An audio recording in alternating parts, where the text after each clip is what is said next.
Detox நேயர்களுக்கு வணக்கம். தொகுதி மறுவரை இந்த தொகுதி மறுவரை இப்போ இங்கே கொண்டு வர போகிறாங்களா அப்படின்ற ஒரு கேள்வி இருக்குது. அதுக்கு முன்னாடியே ஒரு பக்கம் காங்கிரஸும் இன்னொரு பக்கம் தாவேகாவும் ஏன் இந்த தொகுதி மறுவரையை தமிழ்நாட்டில் பேசுகிறாங்க அப்படின்ற ஒரு கேள்வி இருக்குது. மற்ற மாநிலங்களில் இந்த தொகுதி மறுவரையரை பற்றி பேசுகிறாங்களா, விவாதிக்கிறாங்களா அப்படின்னா கிடையவே கிடையாது. தமிழ்நாட்டில் மட்டும் ஏன் இவ்வளோ பிரதானமாக ஆளும் கட்சியும் சரி, ஆளும் கட்சியில் கூட்டணியில் இருக்கிற காங்கிரஸும் சரி, ஏன் இந்த அளவுக்கு இப்போவே இந்த முன்னெடுப்பு எடுக்கிறாங்க அப்படின்ற ஒரு கேள்வி இருக்கிற இந்த டீலிமிட்டேஷன் விஷயத்தில் காங்கிரஸ் ஒரு தெளிவுக்கு வரணும் தமிழ்நாட்டில் அப்படின்னு நினைக்கிறாங்க. ஏன் அப்படின்னா இந்த டீலிமிட்டேஷன் காங்கிரஸுக்கு பெரும் தலைவலியாகவே இருக்குது. இன்னும் ஓப்பனாக வெளிப்படையாக சொல்லணும் அப்படின்னு பார்த்தீங்கன்னா இந்த டீலிமிட்டேஷன் கொண்டு வர்றதுனால காங்கிரஸுக்கு ஒரு பெரும் அடி இருக்குது. பிரதமர் பதவி அப்படின்றது கனவாக போகிடும் அப்படின்ற ஒரு விஷயம் காங்கிரஸுக்கு இருக்குது அப்படின்னு நினைக்கிறாங்க. ஏன் அப்படின்னா டீலிமிட்டேஷனை கொண்டு வந்தால் இங்கே காங்கிரஸ் ஆட்சி அதிகாரத்துக்கு அரிய நிலை ஏற முடியாது, பிரதமர் பதவி கிட்ட கூட வர முடியாது அப்படின்றத காங்கிரஸ் உறுதிதனமாக நம்புகிறாங்க. இந்த டீலிமிட்டேஷன் கொண்டு வர்றதுனால வட மாநிலங்கள்லேயே தனக்கான மெஜாரிட்டியை பாஜக எடுத்துரும் அப்படின்றதுனால காங்கிரஸ் இதில் என்ன பண்ணுறாங்க, பயப்படுறாங்க. இன்னும் சொல்ல போனால் காங்கிரஸில் இந்த விஷயத்தை, அதாவது ராகுல் காந்தி அவர்கள் இதை சரியாக கையாடலை அப்படின்ற ஒரு வருத்தமும் வேதனையும் அதிருப்தியும் டெல்லி காங்கிரஸில் நிலவுறதை நம்ம இங்கே பார்க்குறோம். குறிப்பாக இதை தமிழ்நாடு ஒட்டியே செல்லுகிறது அப்படின்ற கேள்வி இருக்குல்ல. ஏன்னா டீலிமிட்டேஷன் அப்படின்ற ஒரு விஷயத்தை இது முதலாக பாஜக அப்படின்றத அறிமுகப்படுத்தும் பொழுது மசோதாவாக கொண்டு வர போகிறோம், அதனால் இந்த டீலிமிட்டேஷனை கொண்டு வர போகிறோம் அப்படின்னு சொல்லும் பொழுதே இந்த டீலிமிட்டேஷன்னா என்ன, இதனால் தென் மாநிலங்களுக்கு அதுவும் தமிழ்நாட்டுக்கு எந்த அளவுக்கு பாதிப்பு வரும், இதனால் பாஜகவுக்கு என்ன ஆதாயம் அப்படின்றத தோலுறுத்தி காமிச்சவர் நம்முடைய முன்னாள் முதலமைச்சர் மு.க. ஸ்டாலின் அவர்கள் அப்படின்றதுல எந்தவித மாற்று கருத்தும் இல்லை. ஸோ அப்போவே அனைத்து கட்சி கூட்டத்தை கூட்டினாரு, எம்பிகளை கூட்டினாரு, 5 மாநில முதலமைச்சர்களை கூட்டி முதல் எதிர்ப்பை பதிவு செய்தது தமிழ்நாடு தான், திராவிட மாடல் ஆட்சி தான் அப்படின்றதுலையும் எந்தவித மாற்று கருத்தும் இல்லை.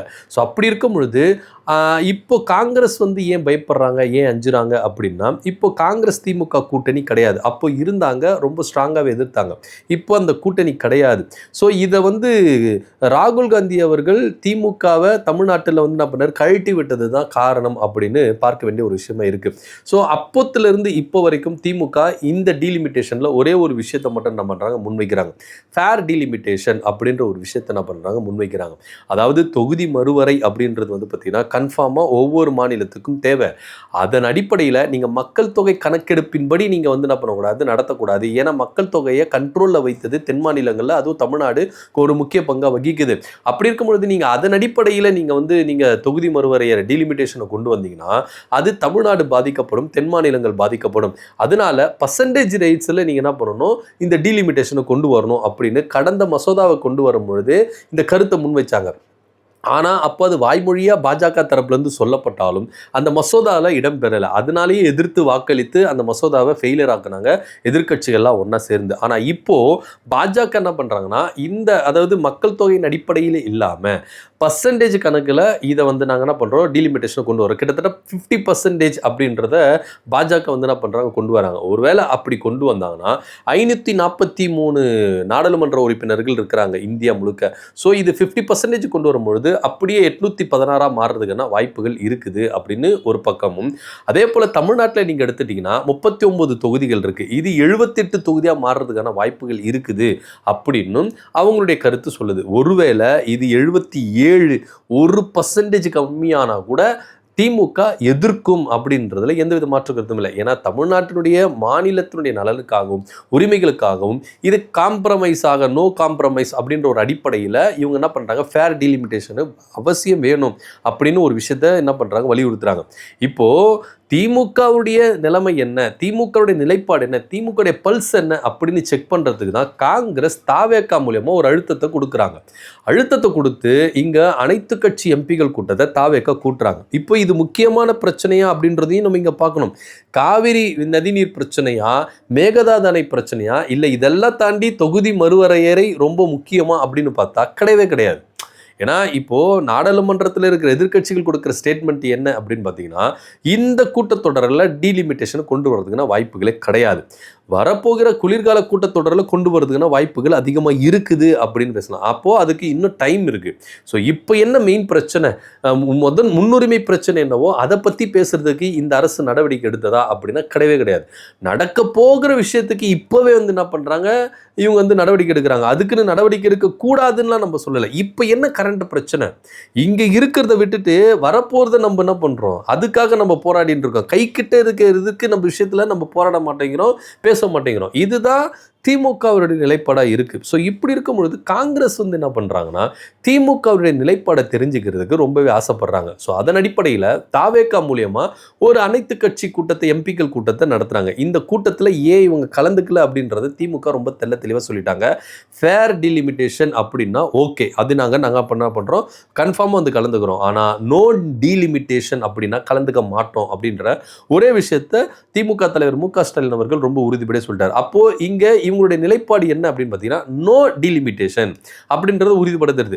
கடந்த ஆட்சி காலத்தில் ஃபேர் டீலிமிட்டேஷனுக்கு சைன் போட்டு வந்தவங்களாம் இப்போ வந்து விஜய் நடத்துகிற அந்த அனைத்து கட்சி எம்பிகள் கூட்டத்தில் கலந்து கொண்ட எம்பிகள் எல்லாருமே ஃபேர் டீலிமிட்டேஷனுக்கு ஓகே சொல்லி சைன் போட்டு வந்தவங்க தான் தீர்மானத்தில். இப்போ என்ன பண்ணுறாங்க, நோ டீலிமிட்டேஷன் அப்படின்னு சொல்கிறாங்க.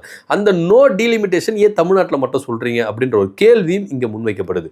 ஸோ இப்படியா இருக்கும் பொழுது திமுக ரொம்ப தெளிவாக சொல்லிட்டாங்க, ஃபேர் டீலிமிட்டேஷன்னா நாங்கள் இந்த மசோதாவை ஆதரிப்போம், ஆனால் ஃபேர் டீலிமிட்டேஷன் இல்லைன்னா நாங்கள் எதிர்ப்போம் அப்படின்ற ஒரு விஷயத்தை சொல்லிட்டாங்க. அதுக்குன்னு பாஜக சொல்கிறத நம்பி இவங்க வந்து என்ன பண்ண போகிறதில்ல, அந்த மசோதாவுக்கு ஆதரவு தெரிவிக்க போகிறதில்ல. அதில் எழுத்துப்பூர்வமாக அந்த மசோதாவிலே மென்ஷன் பண்ணியிருக்கணும், இவங்களுக்கு 50% ஃபேர் டீலிமிட்டேஷன் அப்படின்னு ஓகே ஆகியிருந்தால் மட்டும்தான் மசோதாவை நிறைவேற்றுறதுக்கு நாங்கள் ஆதரவு தெரிவிப்போம் அப்படின்ற ஒரு விஷயம் இருக்குது. ஒருவேளை இந்த டீலிமிட்டேஷனை பாஜக கொண்டு வந்து சக்ஸஸ்ஃபுல்லாக நடத்திட்டாங்கன்னா இது காங்கிரஸுக்கு பெரும் பின்னடைவாக இருக்கும். இதுக்கப்புறம் காங்கிரஸ் இந்த அரியணையில் ஏறவே முடியாது, பிரதமர் பதவி அப்படின்றது கனவாகவே இருக்கும் அப்படின்றத நம்புறாங்க. ஸோ இதெல்லாம் யோசிச்சு தான் ராகுல் காந்தி இப்போ வந்து என்ன பண்ணிட்டாரு, இதில் வந்து ஃபெயிலியர் ஆயிட்டாரு. ஸோ அதனால டைரக்டாக களத்தில் சோனியா காந்தி அவர்கள் இறங்க போகிறதா ஒரு தகவலும் இருக்குது. சோனியா காந்தி அவர்கள் திமுகவின் உதவியை நாட போகிறாங்க. டைரக்டாக ஸ்டாலின் அவர்களுக்கே கால் பண்ணி பேசி இந்த டீலிமிட்டேஷனில் காங்கிரஸுக்கு ஆதரவாக இருக்கணும், எதிர்கட்சிகளாக ஒன்றா சேர்ந்து இதை எதிர்க்கணும் அப்படின்னு சொல்லிட்டு உதவி கேட்க போகிறதாகவும் சில தகவல்கள் பரவிட்டு இருக்கு. இங்க தமிழ்நாட்டில் திமுக காங்கிரஸ் கூட்டணியை உறவு முறிச்சதுக்கு ராகுல் காந்தி அவர்களுக்கு பெரும் பங்கு இருக்கு. அதனால ராகுல் காந்தி அவர்கள் இதை திறம்பட செய்யல, கோட்டையை விட்டுட்டாரு, ஃபெயிலியர் ஆக்கிட்டாரு. அதனால இனி ராகுல் காந்தியை நம்புறது வேஸ்ட் அப்படின்னு ஒரு முடிவுக்கு டெல்லி காங்கிரஸ் இங்க நினைச்சதுனால டைரக்டா சோனியா காந்தி அவர்களை களத்தில் இறங்கி மு க ஸ்டாலின் அவர்களை சந்திக்க போறதாகவும் சில தகவல் இருக்கு. இங்க ஏன் திமுக கிட்ட காங்கிரஸ் இவ்வளவு கெஞ்சுறாங்க இந்த டீலிமிட்டேஷன்ல அப்படின்னா இந்த ஒரு ரீசன். டீலிமிட்டேஷன் கொண்டு வந்தா காங்கிரஸுக்கு பிரதமர் பதவி அப்படின்றது கனவாகவே போயிடும், அது நினைவாகவே முடியாது அப்படின்ற ஒரே காரணத்துக்காக இந்த கடந்த தடவை இந்த டீலிமிட்டேஷன் கொண்டு வரும்போது எப்படி எதிர்த்தாங்களோ அதே தான் கொண்டு வரப்போகிற அந்த டீலிமிட்டேஷன் மசோதாவை எதிர்த்து வாக்களித்து இங்கே முறியடிக்கணும் அப்படின்னு சொல்லிட்டு காங்கிரஸில் சோனியா காந்தி அவர்கள் டைரக்டா ஸ்டாலின் அவர்களை சந்தித்து உதவியை நட போறாங்க அப்படின்ற ஒரு தகவலும் இருக்குது. என்ன நடக்க போகுது அப்படின்றத பொறுத்து பார்க்கலாம். சோனியா காந்தி அவர்கள் ஸ்டாலினை சந்தித்து உதவி கேட்க போறாங்களா, ஒருவேளை திமுக டீலிமிட்டேஷனில் ஃபேர் டீலிமிட்டேஷனை கொண்டு வந்து அதை ஆதரிக்க போகிறாங்களா, இதில் திமுக கலந்துக்கிட்டு ஆதரித்தாலும் காங்கிரஸுக்கு வந்து பெரும் தலைவலி, ஒருவேளை கலந்துக்காமல் வெளிநடப்பு செய்தாலும் இது காங்கிரஸுக்கு பெரும் தலைவலி அப்படின்றது தான் இங்கே பார்க்க வேண்டிய ஒரு விஷயமா இருக்குது. அதுக்குள்ளவே என்ன பண்ணிட்டாங்க, கட்டுக்கதைகள்லாம் கட்டி விட்டாங்க. பாஜக கூட திமுக கூட்டணி வைக்குது, அமைச்சரவையில் இடம்பெற போகிறாங்க, பாஜக வீசின வலை வீசில் இவங்க மயங்கிட்டாங்க, இப்படின்னு இவங்களே என்ன பண்ணுறாங்க, ஒரு நெரட்டிவ் செட் பண்ணுறாங்க. ஆனால் உண்மையிலேயே பாஜக விரித்த வலையில் தமிழகம் முக்கியமாக திமுக ஒருபோதும் சிக்காது அப்படின்றதுல எந்தவித மாற்று கருத்தும் இல்லை. இதுக்கு முன்னாடி ஆண்டுட்டு இருக்கும் போது திமுகவுக்கு எவ்வளோ வலைகளை வீசினாங்க, அதில் எல்லாமே அந்த வலைகளெல்லாம் கிழித்து இருந்தாங்க. இதுக்கப்புறம் பாஜக வீச போகிற வலைகளை திமுக சிக்காது அப்படின்றதுலையும் எந்தவித மாற்று கருத்தும் இல்லை. சும்மா இவங்க நரேட்டிவை செட் பண்ணிக்கலாம், அவ்வளவுதான்.